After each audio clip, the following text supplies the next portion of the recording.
ತಾಳು ಅಮಿತವಾದ ದೇಶ ಪ್ರೇಮಿ ಈತ ಕಿತ್ತೂರು ಚೆನ್ನಮ್ಮರಾಣಿಯ ನೆಚ್ಚಿನ ಬಂಟನಾಗಿದ್ದ. ಈತನಿಗೆ ಬೆಂಬಲ ಸಿಕ್ಕಿದ ಕಾರಣ ಕುಪಿತನಾದ ರಾಯಣ್ಣ ಸೋತ ನುಡಿಗಳನ್ನಾಡುತ್ತಾ ಪ್ರವೇಶಿಸುವನು.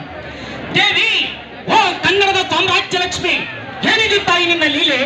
ಸತ್ಯಕ್ಕೆ ನಿಂತರೆ ಸುಧರ್ಮಿಗಳು, ಯುದ್ಧಕ್ಕೆ ನಿಂತರೆ ಕಡುವಲಿಗಳೆಂದು ಲೋಕವಿಖ್ಯಾತರಾದ ನಿನ್ನ ಮಕ್ಕಳು ಕನ್ನಡಿಗರಿಂದು ನಿಲ್ಲಲು ನೆಲೆಯಿಲ್ಲದೆ, ಮನಕ್ಕೆ ನೆಮ್ಮದಿ ಇಲ್ಲದೆ ಆಂಗ್ಲರ ಅಂಗಿನಲ್ಲಿ ಉಸಿರೆಳೆದು ಬಾಳಬೇಕಾದ ಕಾಲ ಬಂತೆ.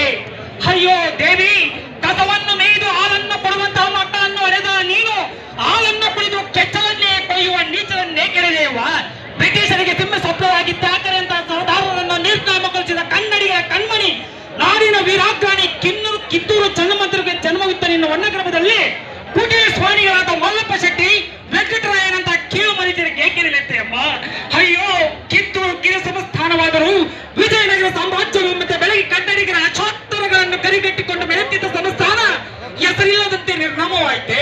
ಅರಮನೆಯಲ್ಲೇ ಬಾಕಿಗೆ ಬಂತೆ. ಆಂಗ್ಲರ ಅಂಗಿನಲ್ಲಿ ಬಿಟ್ಟು ಸಿಡಿಯನ್ನಕ್ಕೆ ಕೊಯ್ಯುತ್ತಿರುವ ದೃಶ್ಯವನ್ನು ಕಂಡು ನಿನ್ನ ಮಕ್ಕಳೇಕೆ ಮೌರಿಗಳಾಗಿ ಹೋದರು. ಅವರ ಕನ್ನಡತನ ಎಲ್ಲಿ ಹೋಯಿತು? ಕೆಚ್ಚೆಡೆಗಳು ಬೆಚ್ಚಿ ಹೋದಿವೆ, ಕ್ರಾಂತಿಪುರುಷಕ್ಕೆ ಪ್ರಾರ್ಥಿಸುತ್ತೆ. ಅಯ್ಯೋ ರಾಯಣ್ಣ, ಕನ್ನಡಿಗರ ಶಾಸ್ತ್ರೋಪನಾದ ನೀನು ಕೂಡ ಉಳಿಸಬಾರಕ್ಕೆ ಕಿತ್ತೂರಿಗೆ ನಕ್ಕೆ ಪಕ್ಕವಾದ ಸಕ್ಕರವಾಯಿತು.